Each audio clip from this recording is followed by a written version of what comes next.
শুভ সকাল বন্ধুরা, কেমন আছে? এই যে 3 দিন বৃষ্টি হওয়ার পর আজ এখানে রোদ উঠাইছে। এই যে ঝকঝকে আকাশ, চকচকে রোদ উঠেছে। কি সকাল সকাল রান্না হয়ে যায়।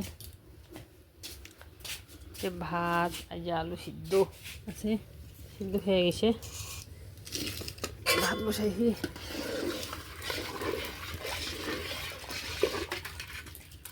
লবণ একটু পেঁয়াজ লঙ্কা দিয়ে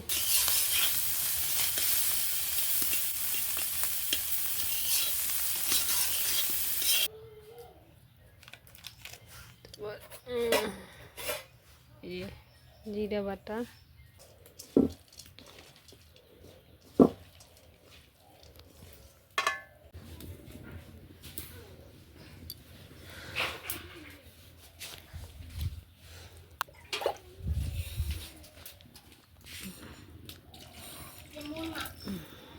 জলদি সিদ্ধ হয়ে যাবে। হোক, এখন এই যে বাসন আছে, হাঁড়িটা আছে, এগুলো মেজে নিয়ে আসে।